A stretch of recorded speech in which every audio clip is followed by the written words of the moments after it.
Are home circular knitting machines a new concept? Not really. Look at this Knit Magic made by Mattel in 1974. This is a 16 needle circular knitting machine in the orange and yellow color shown here. It was specifically marketed to children to be able to make toys, Barbie doll clothes, and little wearables like hats. So you're going to see me kind of give her a little cleanup.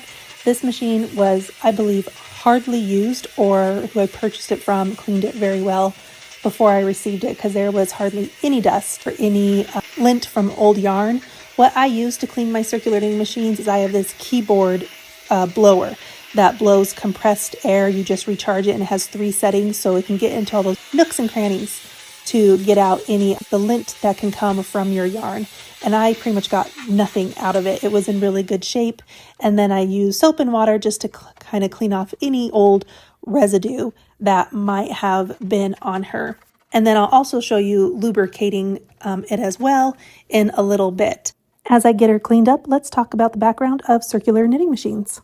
So home circular knitting machines, you might be familiar with the Sentro or the Addi, and there is kind of this big debate on which one's better. There's definitely a big price difference between the two. I have a whole series that I'm doing on the Sentro 22 versus the Addi 22. But what's interesting enough is the Addi is considered the professional circular knitting machine, and the Sentro is marketed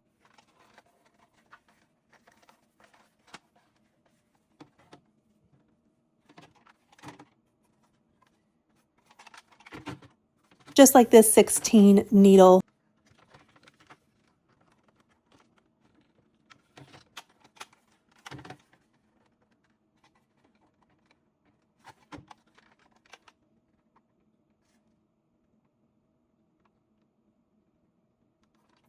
But what they did is, since they were able to make their circular knitting machine, they do a 22 and a 46 needle.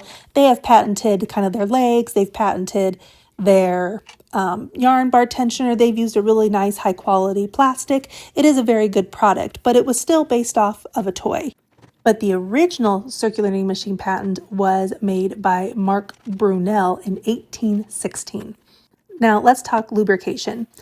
For years, I have used white lithium grease on my circular knitting machine because that's what I read and was recommended by a lot of other machine knitters over the years on their blogs, on videos I watched, and all that good stuff. I have used it on my Sentro. It has worked great.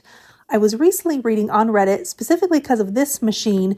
I wanted to make sure what I should use to grease the gears because it's from 1974 and I cannot get replacement parts. White lithium grease, even though this company says it is safe to use on plastic products, it is petroleum based. So some do say that it can over time degrade plastic pieces.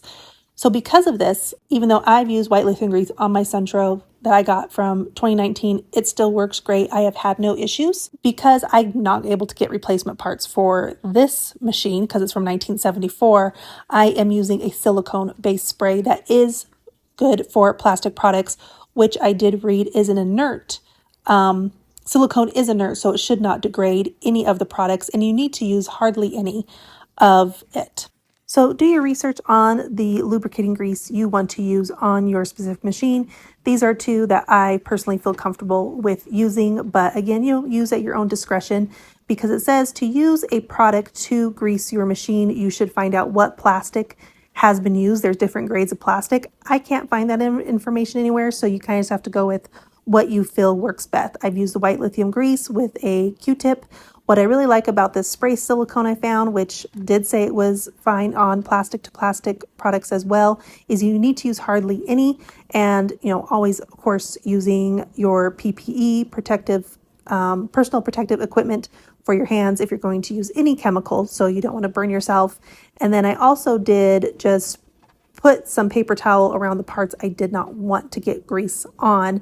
And then I did a few little sprays. I rotated the gears around, and then I was able to wipe off any excess that kind of dripped down. What was nice is I thought about taking apart the machine, but because it works so well and because I can't get replacement products for it or replacement parts, I didn't want to remove the interior cap.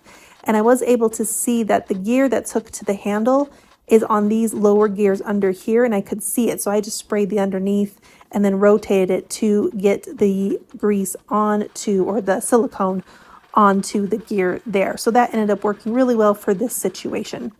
So if you like a little bit of history, you like circular knitting machines and want to learn more, hit that like and follow button on my vintage circular knitting machine series. Like and follow for more, and happy crafting, everyone.